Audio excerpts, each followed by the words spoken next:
Hello everyone, Amplified here, back with another video in MIR4 Online. Now, recently, I have seen negative game reviews about MIR4, and I'm very curious to know what is their reason to hate MIR4 so much. So today, we'll be reacting to a game review from a YouTuber, so we would understand why they really hate the game. So this is the video, and this is the title of the video. So just by looking at the title alone, it's already a red flag. MIR4 is the worst new MMORPG release of 2021. Obviously, this is 100% wrong because if you're browsing or exploring other MMORPG that has been released in 2021, there are a lot of games that has the worst graphics and gameplay. Now, I'm sure a lot of players, especially the high level ones, would disagree with this title, but let's just go ahead and continue the video. Welcome back to another episode of Is It Worth Playing? A series dedicated to finding the best and sometimes the worst MMORPGs on PC. Today, we're taking a look at a brand new free-to-play open-world Asian fantasy MMORPG called MIR4. This game just launched onto Steam on August 25th, 2021, and as of September 10th, is currently sitting at mixed reviews. If you want to stay up to date with all of the latest MMO releases, make sure to scroll down and click that subscribe button. That way you will never miss a video. Now, I don't think that I'm ever overly critical of an MMO.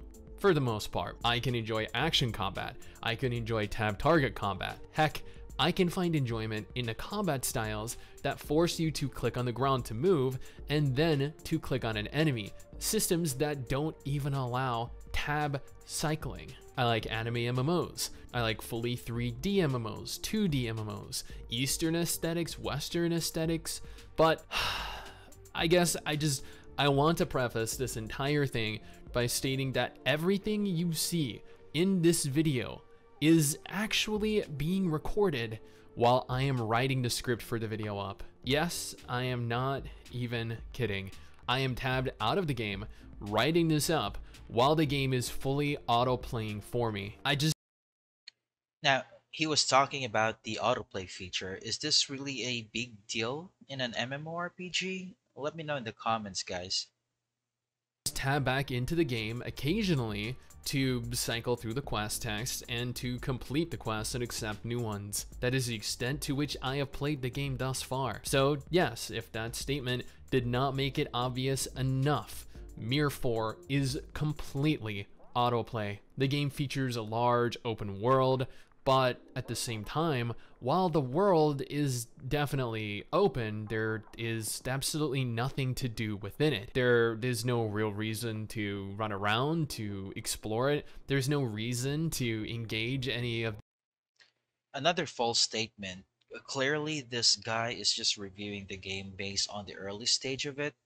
He should have used the title first impression rather than using it's the worst MMORPG game. The enemies found within it. I spent the entire time recording moving from point A to point B to point C without even paying attention to where point A was or how to get to point C if I ever needed to get back there. Again, because of the autoplay and the auto-pathing. Auto-pathing to quest objectives isn't an inherently bad feature to have in a game. Swords of Legends Online has it, Perfect World has it, Revelation Online has it. Some MMOs just provide auto-pathing for whatever reason, and while I don't often make use of it, it isn't something that really detracts from the overall game. Sure, it likely means that there will be little to no purpose to navigating on your own, but as long as the bulk of the game requires active participation, that is all that really matters to me. Unfortunately, that is not the case with this game. You auto-route to the next quest objective, whether that's an NPC or a monster. After making it to your objective, you begin talking to the NPC or auto-engaging enemies in combat. You cycle through your abilities without having to pay attention to. This only shows that this guy doesn't really have a wide experience when it comes to playing MMORPG games these days.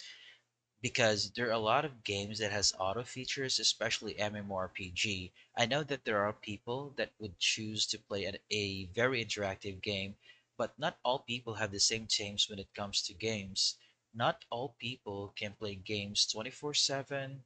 Not all can just sit a whole day in front of their PC, grinding for many hours on the same map, pressing the same skills, killing the same monsters, like 50,000 monsters, just to gain only 5% experience. So gamers also grow up. They also find a job, have time with their family, and also do other things in real life. So you can't really blame if developers are making these types of games because they're only adjusting to players' needs. And I think they're genius to come up with this kind of idea in the game. For me, uh, having an auto feature in an MMORPG is called being practical. If you don't like the auto feature, then you could just turn it off anytime. What ability does what, or which combos with which. Sure, at endgame you might be required to pay some attention to the game, but endgame takes place once you successfully make it through the game, meaning that you are actively required to reach the end of the game, to complete the game. You are physically required to sit through what is arguably one of the least interesting, the least engaging, least interactive PC MMOs that I have ever had to play. And I have personally played through games like V4 and A3, which and a interactive PC. Just look at how detailed the graphics is, the texture. It looks like a real person when you're customizing your character. Look how gorgeous she is. So I don't really understand why they hate it. PC MMOs that I have ever had to play. And I have personally played through games like V4 and A3, which honestly, while not much better in terms of autoplay, at least required a semblance of one's attention as to not die. The combat in MIR4 is some of the most atrocious that I have ever come across. Sure, the abilities look decent enough, not nearly as impressive as other titles like PSO2 New Genesis or Swords of Legends Online or Elion, but better than your average mobile MMO, which, you know what, really isn't seeing all that much, or setting the bar very high. Character movement, especially with regards to combat, felt very clunky. Movements weren't nearly as fluid as other games released in the last year or two, especially when compared to PC exclusive titles. Unfortunately, since you weren't actively required to engage with the game really in any capacity whatsoever, you couldn't actively dodge enemy attacks, you didn't have to click your own abilities. The game consisted of auto routing to your quest objective, proceeded to auto attack all of the enemies you needed for your quest. This guy dwells too much about autoplay. He kept on talking about it since the start of the video until now. How can you review a game when you only talk about just one aspect of it or just one feature? People already get it that you hate autoplay. Can't you just move on with the other features? And then would autopath you all the way back to the NPC. Again, entirely autoplay. I will give MIR4 one thing though, while the combat looked and felt very underwhelming, the environments you moved through all looked pretty good. Well, for a cross-platform MMO anyway. If I compared this to other mobile games that I have played recently, like Punishing Great Raven, or even Genshin Impact that launched last year, neither of which are MMOs by the way, this looks so substantially inferior in every aspect, both looks and plays. Honestly, I would have loved to have dedicated an extensive amount of time to this game. Truly, I love MMOs with an Asian aesthetic like this. Like, I played through all of Swords of Legends Online. I played through probably 60, maybe 70 hours of Moonlight Blade. I invested 2 entire years into Perfect World back in 2008. These types of games are right up my alley. 70 hours of Moonlight Blade? He is already proud he played 70 hours in an MMORPG. MMORPG requires a lot of time investment. You won't excel in an MMORPG if you only play less than 4 or 5 hours per day, especially if you're competing with other players. Now, you need to play at least 10 hours a day if you're competing with other players when it comes to PvP or farming or grinding. That's why there are games now that has auto feature, because if you are an adult but you still want to stay as a gamer because you love being a gamer, you can still do that if there is an autoplay feature in the game.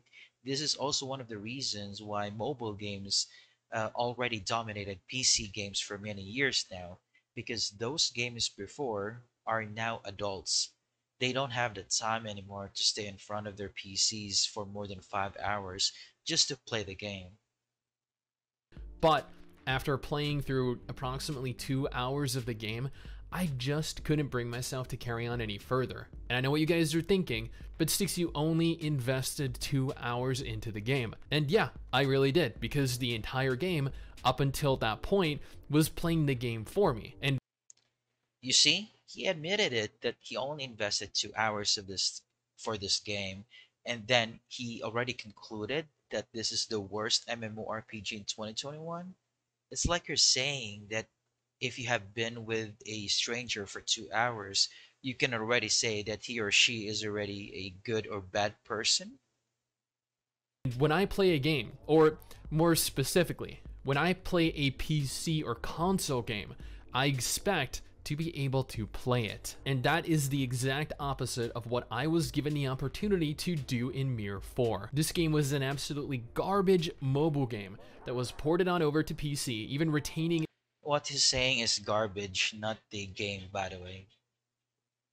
its terrible mobile UI. And I know that there are going to be ardent defenders of MIR4 on mobile, on PC, that are going to discuss this on Discord, that are going to discuss this on various different forums, maybe on Reddit, that are going to rally together and ardently defend their game, maybe in the comments below, maybe on social media, I don't know. But the reality of it See, he already knew about it. So how can he say that it's the worst MMORPG in 2021 if you already know that there are a lot of people playing this game? You should have asked yourself first, why would people defend this game so much, or do some research before making this kind of videos. Not all people have the same taste as yours when it comes to MMORPG or games in general. Some people would think that this is a bad game, but some for sure would say that this is the best MMORPG. is releasing this onto the PC, especially looking how it is. Like, at least Genshin Impact has a UI exclusively for the platform that it is on. This though, no, not at all. There was absolutely no effort put into this port of the game. This is a cheap cash grab to milk money from the gullible PC player base. He even compared it with Genshin Impact. Genshin Impact doesn't even have a PvP system. It has its own UI but has no PvP system, and that game is even more cash grab than this. And milk money? Another false statement. This is a free to play game and a play to earn game. Do you know what that means? It means this game doesn't force or require players to spend money to play this game, and it gives players the chance to earn money instead. So, how can this game milk money from players if the players are the one earning from it? Everything about this game screams cheap. If Swords of Legends Online sets the standard for an Eastern-themed fantasy martial arts MMO, this would be that $2 knockoff version of it. The kind that would explode before you're given the opportunity to even play it. MIR4 is a He kept on comparing MIR4 with Swords of Legends Online. Who do you think would stay longer, MIR4 or Swords of Legends Online? Let me know in the comments. The game that is not free versus a free game that will also give you the chance to earn money from it. So after 5 years, I'll try to make a part 2 video of this, and we will see if what game will still be alive, either Swords of Legends Online or MIR4 Online. decent looking game graphically. It has some pretty solid looking environments and character models. It also has a pretty detailed Okay, first one is correct. character creator, providing you the ability to create a semi-unique looking character, but Second is correct. At the same time, while it has decent looking environments and character models, it is played by a mobile UI and mobile textures. The Okay. Even if it's kind of biased, that it's obviously you don't like the mobile games, um, I'll give it to you so you can have 1 point. combat is absolutely atrocious, auto combat requiring absolutely no engagement Okay. Second con would is actually not a big deal, but I'll give it to you so you can have 2 points. or interaction from the player. The narrative is bloated and is actually more prevalent than the actual gameplay. Again, not really a big deal, but I'll give it to you so you can have 3 points. The world is 100% linear. It's large, but there's no purpose to Fourth one is not correct. navigating off autopathing due to the game being just so empty and void of content. This game was built as a mobile MMO first, meaning that mechanically, Next is also not correct. it is first and foremost a mobile game. It can never compete with an MMO designed and developed for PC. There are so many mobile features built into this game. It utilizes an atrocious combat power system, something that I absolutely abhor about the mobile gaming genre. And the fact that you're not required to even play the game leaves you just feeling Okay, another not true statement. uninterested and bored in everything going on. Again, I'm legitimately writing this up right this very second while recording gameplay in the background. I think I could probably rant about this game all day. I don't think I've been just so disgusted by an MMO in a long time. This is an absolute waste of time to play, and I use the term play very loosely here. Heck, saying it's a waste of time might be a redundant point, given that you're not really investing time into the game whatsoever. This is a mobile MMORPG. What's redundant here is you talking about autoplay from the start of the video until the very end of your video. Nothing about the game feels remotely like a PC MMO. The only reason that this is even on PC is because the company publishing it wants more money, and players will always fall victim to new Steam releases, regardless of how bad they ultimately are. I would urge you to avoid MIR4 at all costs. I was actually reached out to take a sponsored look at this game, and I am genuinely glad that I chose not to. This is a game that I have next to nothing good to say about. Okay, so as a conclusion to this video, this is just a pure bias game review from a personal opinion of a low-level player. It didn't even discuss about dungeons or raids, guild or PvP features, and even the endgame content. I would understand if he titled this as First Impression in Mir 4 based only in my own opinion. And I really don't understand why he would tell other people not to play this game or even try it out for themselves just because he didn't like it personally. Why would you destroy a game's reputation? The people behind this put a lot of efforts, years of work just to make this free game for everyone. And here you are, you'll just go out and say, hey, don't play this game because I don't like the auto feature. Just check how many dislikes this video has. It has 363 dislikes in this video. So to all of the people watching this, you need to be cautious of these type of game reviews from these type of YouTubers. Don't believe everything they say, especially if you see that they didn't even care to invest more time exploring the game or did some research to it. So I guess that's the end of our video. Thank you very much for watching.